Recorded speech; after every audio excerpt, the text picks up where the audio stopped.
Bonjour, alors c'est un cours d'histologie générale concernant le tissu nerveux. On va faire aujourd'hui la première partie. Donc en guise d'introduction, il faut savoir que le tissu nerveux se répartit à peu près partout dans l'organisme et on dit alors qu'il est ubiquitaire. Il établit un réseau de communication aux connexions multiples. De point de vue anatomique, on différencie entre système nerveux central et système nerveux périphérique. Alors le système nerveux central, ça regroupe encéphale et moelle épinière, et qui dit encéphale dit cerveau, cervelet et tronc cérébral. Le système nerveux périphérique, c'est tout ce qui est externe par rapport au système nerveux central. Ça englobe ganglions et nerfs périphériques. Et de point de vue histologique, c'est ce qui nous intéresse aujourd'hui, c'est les cellules nerveuses qui sont appelées aussi neurones, et les cellules gliales appelées névroglies ou cellules névrogliques qui vont constituer ce tissu nerveux. Donc la fonction ou les fonctions des neurones, c'est la réception de l'information, son traitement et son intégration, son stockage et puis son transfert. Bien sûr, cette information peut provenir soit du milieu extérieur comme de notre organisme, et le corps doit être capable de formuler une réaction, une réponse adaptée à cette information. Donc pour effectuer ces différentes fonctions, le neurone doit être excitable et il doit être capable de conduire et de faire communiquer cette information en vue d'organiser et de coordonner les différentes fonctions de l'organisme. Il y a aussi une fonction endocrine qu'on peut voir par exemple dans les neurones neurosécrétoires au niveau hypothalamique, qui vont avoir un rôle dans la sécrétion de certaines hormones. Alors pour les cellules gliales, ce sont des cellules qui vont assurer la protection, le soutien et la nutrition des neurones, et vont jouer un rôle très important dans la régulation de l'activité neuronale et aussi dans la défense du système nerveux. Alors, comme objectif de cette partie 1 de ce cours, il va falloir décrire l'aspect morphologique des cellules nerveuses, définir les critères de classification des cellules nerveuses et de définir c'est quoi une synapse et de parler des types de synapses qui existent. Donc après l'introduction, on va voir de façon brève le développement du système nerveux. On va voir la cellule nerveuse ou le neurone avec ses caractéristiques structurales et ultrastructurales, les différents types de neurones qui existent. Et on va parler des synapses, c'est quoi déjà, et de leur type. Alors pour le développement du système nerveux, il faut savoir que la morphogénèse du système nerveux est précoce et rapide.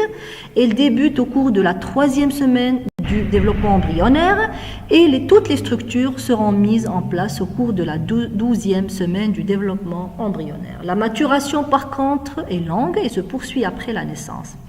Alors les cellules précurseurs, c'est-à-dire les cellules d'origine qui vont donner les neurones, sont les neuroblastes. Les spongioblastes vont être à l'origine des astrocytes et des oligodendrocytes, qui sont des cellules gliales qu'on retrouve au niveau du système nerveux central. Les épendymoblastes sont aussi des cellules précurseurs des épendymocytes, qui sont des cellules gliales retrouvées également dans le système nerveux central. Quant aux limnoblastes, qui sont les cellules précurseurs des cellules de Schwann, ce sont des cellules gliales qui vont se trouver au niveau du système nerveux périphérique. Alors on va voir sur un schéma comment se fait ce développement. Là, on a l'ectoblaste ou le feuillet ectodermique qui est le feuillet embryonnaire le plus superficiel qui va donner l'ectoblaste de surface à l'origine de la peau et des phanères et qui va donner la plaque neurale à partir du neurectoderme. Donc cette plaque neurale va être à l'origine du tube neural et des crêtes neurales. Donc le tube neural va donner tout le système nerveux central, les neurones et les cellules gliales des centres nerveux à partir des cellules précurseurs qu'on vient de voir. Donc neuroblastes pour les neurones et spongioblastes et épendymoblastes pour les cellules gliales. Pour les crêtes neurales qui sont périphériques par rapport au tube neural, ce sont des épaississements longitudinaux qui se détachent du tube neural. Ils vont être à l'origine du système nerveux périphérique et ils vont donner les nerfs périphériques, les neurones des ganglions nerveux et les cellules gliales périphériques. Pour les neurones du système nerveux périphérique, leurs précurseurs, ce sont les neuroblastes. Pour les cellules gliales périphériques qui existent, donc il y a les cellules de Schwann et d'autres cellules. Les cellules de Schwann sont d'origine lemnoblastique. Donc les neurones sont des cellules qui sont hautement différenciées, spécialisées dans la communication intercellulaire. Il existe à peu près 100 milliards de neurones qui vont entrer en communication entre eux, regardez, les unes avec les autres, grâce à des jonctions qu'on appelle synapses. Donc imaginez plusieurs synapses déjà pour un neurone, donc il existe des centaines de milliers de milliards de synapses. Les neurones ne se divisent plus, donc lorsqu'ils meurent, ils ne sont plus remplacés. Donc ici, pour la structure et l'ultrastructure du neurone, on commence par la structure. On a ici le péricaryon, ou le corps cellulaire, ou appelé aussi le soma cellulaire. Vous avez des prolongements afférents. Quand on dit afférent, ça veut dire qu'ils vont recevoir l'information, on les appelle dendrites, et un prolongement qui est efférent, qu'on appelle axone. Toujours un schéma qui montre le corps cellulaire avec les expansions cytoplasmiques qui réalisent les dendrites, plusieurs dendrites au niveau du corps cellulaire qui sont les neurites afférents. Vous avez ici le noyau de la cellule avec son nucléole et là vous avez les éléments du cytosquelette et les organites nécessaires à la synthèse de protéines. Donc là, vous avez l'axone qui est ce neurite ou ce prolongement unique efférent qui peut être myélinisé, c'est-à-dire entouré d'une gaine de myéline avec ses terminaisons axonales. Donc le péricaryon ou le corps cellulaire, c'est ça. Donc on le retrouve dans la substance grise du système nerveux central, dans les ganglions du système nerveux périphérique et certaines régions particulières comme la muqueuse olfactive où il y a des cellules neurosensorielles. Alors il comporte un noyau qui est vésiculeux, clair, avec un nucléole qui est bien visible au centre du noyau. Au niveau du cytoplasme, il y a ce qu'on appelle les corps de Nissl qui correspondent à des agrégats de réticulum endoplasmique granuleux, c'est-à-dire du réticulum endoplasmique associé à des ribosomes. Le cône d'implantation, c'est cette partie-là où va s'implanter l'axone et les éléments du cytosquelette au niveau du cytoplasme qui comportent les microfilaments d'actine, les neurofilaments et les neurotubules. Les dendrites, ce sont des expansions cellulaires destinées à la réception des informations. Ce sont des ramifications qui sont un petit peu spécifiques en fonction du type du neurone. Ils vont naître par une base large, comme on a vu sur le schéma, et vont se ramifier puis s'amincir. Ils ne sont jamais myélinisés. Ils contiennent aussi des corps de Nissl à leur base. Ils sont hérissés au niveau de leur terminaison par des épines qu'on appelle les boutons dendritiques. Pour l'axone, c'est un prolongement qui est unique de diamètre et de longueur variable, avec un cône d'émergence, c'est-à-dire là le point de départ de l'axone, à partir du corps cellulaire, donc la partie initiale de l'axone, un réticulum endoplasmique lisse des mitochondries et du cytosquelette, essentiellement les microtubules ou les neurotubules. Donc cet axone peut être myélinisé, c'est-à-dire entouré d'une gaine de myéline, on va voir c'est quoi. Et il est très important, dépourvu de corps de Nissl depuis son émergence. Il va assurer ce qu'on appelle le transport axonal ou le flux axonal, qui est soit antérograde, soit rétrograde de plusieurs substances et protéines. Alors, pour le transport axonal, il peut être antérograde ou rétrograde. Pour le transport antérograde, il est aussi dit orthograde. Il est centrifuge, c'est-à-dire que ça part du centre de la cellule qui est représenté par le corps cellulaire à la périphérie qui est représentée par la terminaison axonale. Il peut être lent, ce transport antérograde peut être lent de l'ordre de 0,2 à 8 mm par jour, et ça porte sur les protéines de structure, c'est-à-dire les protéines qui vont être transportées du corps cellulaire vers la terminaison axonale et qui vont rentrer dans la structure de la cellule elle-même, par exemple des protéines de la membrane cytoplasmique. Comme il peut être rapide, de 50 à 400 mm par jour, et ça concerne les vésicules synaptiques, quelques enzymes et quelques neurotransmetteurs, et c'est un transport qui consomme l'ATP. Alors pour le transport rétrograde, qui est centripète, c'est-à-dire l'inverse, ça part de la périphérie de la cellule, c'est-à-dire de la terminaison axonale vers le corps cellulaire. C'est un transport qui est toujours rapide, de 100 à 300, 400 mm par jour, et ça concerne les vésicules, les neurotoxines, et c'est un transport qui consomme également de l'énergie.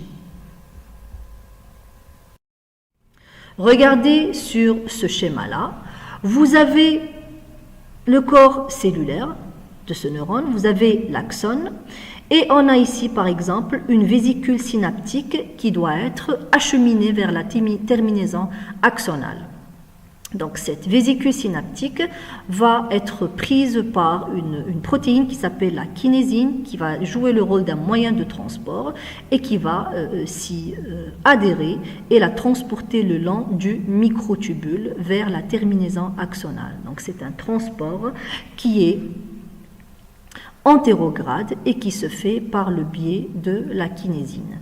De façon inverse, le rétrograde, vous avez ici un exemple de transport toujours d'une vésicule synaptique, mais cette fois-ci, ça fait appel à une autre protéine, c'est la dynéine, et qui va se fixer à la vésicule synaptique. Donc c'est une vésicule synaptique qui doit être peut-être recyclée au niveau du corps cellulaire, donc transportée au niveau du corps. Donc ça va cheminer, où ça va être transporté grâce à cette dynéine le long de ce microtubule vers le corps cellulaire.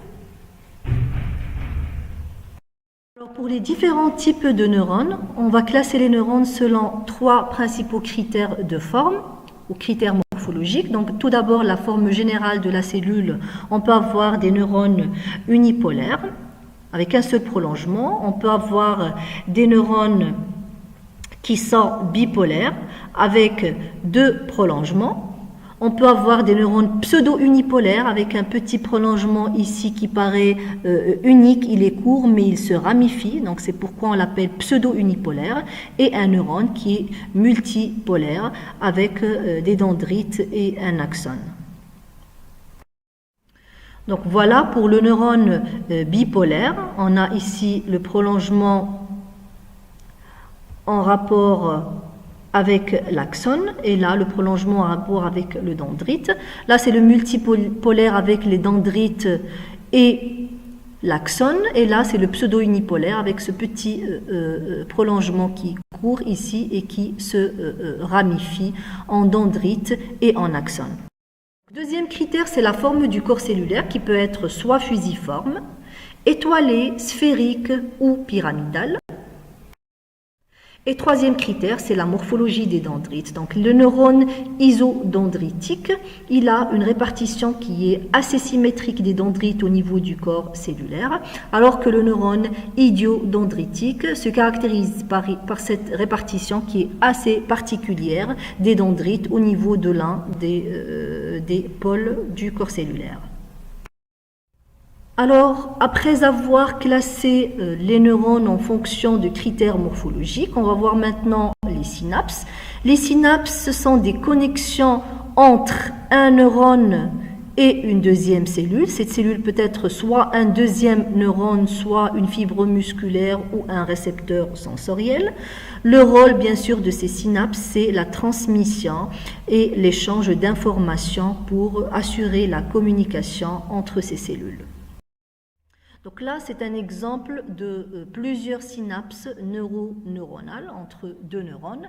On voit ici les terminaisons axonales qui font synapse avec le corps cellulaire. On parle de synapse axosomatiques. Une synapse ou là une terminaison synaptique qui fait connexion avec le dendrite, et on parle de connexion ou de synapse axodendritique. Donc sachez qu'il y a plusieurs formes topographiques, mais les plus fréquentes sont ces deux citées. Alors pour les différents types de synapses, il existe des synapses électriques qui sont des synapses neuronales. Elles sont assurées par des jonctions communicantes, donc elles sont très rapides et souvent excitatrices. Et il y a des synapses chimiques ou biochimiques où il y a en plus de l'élément présynaptique et postsynaptique, il y a la fente synaptique. Il y a implication du neurotransmetteur qui est une substance chimique. Ce neurotransmetteur va être synthétisé au niveau des neurones, du neurone présynaptique et va être libéré au niveau de la fente synaptique et puis fixé sur son récepteur au niveau de la membrane cytoplasmique de la cellule postsynaptique. Et il y aura donc l'effet de la libération et de la fixation de ce neurotransmetteur au niveau de la cellule postsynaptique. Si on est par exemple au niveau de la plaque motrice qui est la jonction neuromusculaire, l'effet de cette libération et de cette fixation, ça va être la contraction musculaire. Alors pour les synapses électriques, regardez, il y a une communication qui est directe entre la première cellule et la deuxième cellule à travers des jonctions communicantes. Donc une fois l'influx nerveux arrive au niveau de la terminaison axonale de la première cellule, il y aura un flux électronique qui va être rapide et qui va passer de façon passive, sans fatigabilité, et aussi ça peut se faire dans les deux sens. Donc on parle d'un flux ou d'une diffusion électronique qui est bidirectionnelle.